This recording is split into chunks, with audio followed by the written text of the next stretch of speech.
Bonjour tout le monde. Dans cette vidéo, nous allons trouver trois entiers relatifs consécutifs x, y et z, tels que x plus y plus z soit égal à x fois y fois z. Donc ici, ce que je vous propose dans un premier temps, c'est d'exprimer x et z en fonction de y, vu que les trois sont des entiers consécutifs. Donc ici, je vais exprimer x en fonction de y.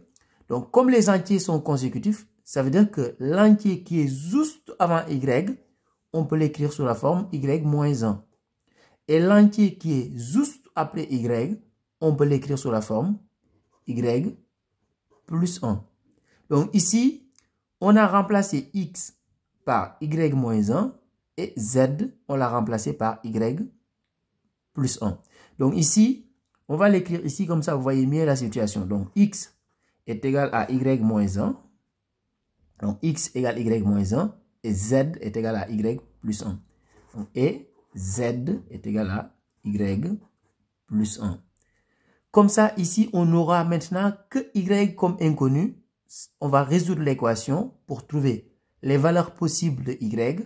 Comme ça, on va en déduire les valeurs possibles de x et de z. Donc ici, égal. Alors, x, on l'a remplacé par y moins 1. Donc, le x qui est là, je vais remplacer par y moins 1. Donc, y moins 1. Donc, facteur de y. Facteur de z. Donc, ici, je dois multiplier par z. Z, on l'a remplacé par y plus 1. Donc, je remplace par y plus 1. Donc, ici, je vais réduire dans le premier membre. Donc, là, j'ai y plus y plus y. Donc, ça fait 3y. Ensuite, j'ai moins 1 plus 1. Moins 1 plus 1 est égal à 0. Donc, dans le premier membre, il ne me reste que 3y. Donc, égal. Donc, ici, on va utiliser la commutativité de la multiplication. Ça veut dire que l'ordre des facteurs n'a pas d'importance. Donc, je peux écrire le y devant. Donc, j'écris y, facteur de y moins 1, facteur de y plus 1.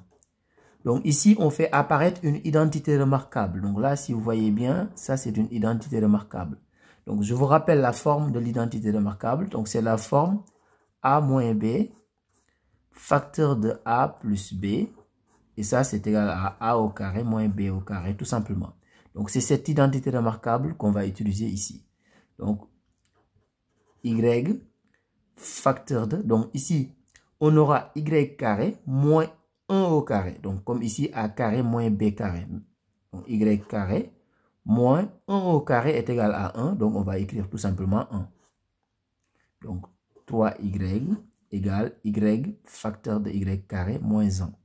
Donc, ici, je vais mettre tout dans le premier membre. Donc, ça me permet d'avoir 3y moins y facteur de y carré moins 1 est égal à 0. Et à partir de là, je vais factoriser ici par y. Donc, je factorise par y. Donc, j'aurai y facteur de, donc ici, j'aurai 3 moins, donc ici, j'aurai y carré moins 1. Y carré moins 1 est égal à 0.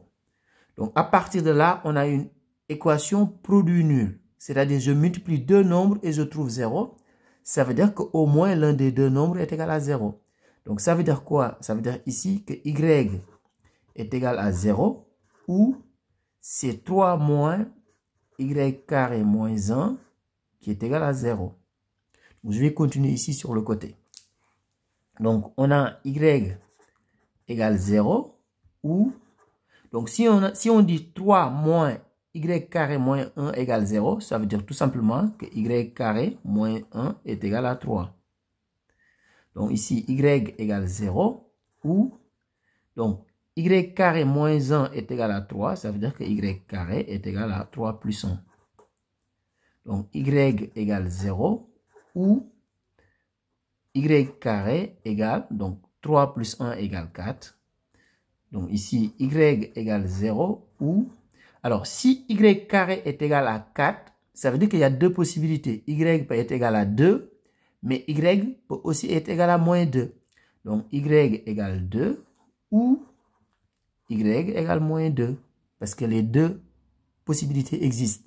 Donc, à partir de là, on a trouvé toutes les valeurs possibles de y.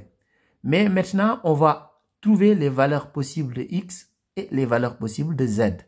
Donc, je vous rappelle qu'au départ, on avait x, y et z à trouver. Donc, pour chaque valeur de y, on va trouver les valeurs de x et de z correspondantes. Donc, si on prend y égale 0, donc si y est égal à 0, donc ici, je remplace y par 0. J'ai x qui est égal à y moins 1. Donc, si y égale 0, ça veut dire que x est égal à 0 moins 1 qui est égal à moins 1. Donc, ça veut dire x égale moins 1. Si y égale 0, je vous rappelle que z, c'est y plus 1. Donc, si y égale 0, ça veut dire que z est égal à plus 1, tout simplement. Donc, on prend la deuxième valeur de y, on vérifie la même chose pour trouver x et z. Donc, si y égale 2, donc si y est égal à 2, je remplace ici y par 2. Donc, j'aurai 2 moins 1 qui est égal à 1. Ça veut dire x égale 1. Donc, si y égale 2, je remplace ici y par 2. Donc, 2 plus 1 égale 3. Ça veut dire que z égale 3. Donc, si y égale moins 2, si y égale moins 2, je vais remplacer. Donc, ici, y, je remplace par moins 2. Donc, moins 2 moins 1, c'est égal à moins 3. Ça veut dire x égale moins 3 ici. Si y égale moins 2, donc je remplace ici par moins 2. Donc, moins 2 plus 1, moins 2 plus 1 égale moins 1. Voilà les solutions possibles. Donc, on peut avoir cette solution pour x, y et z. On peut avoir cette solution ou on peut avoir cette solution. Donc, voilà les possibilités. Au revoir.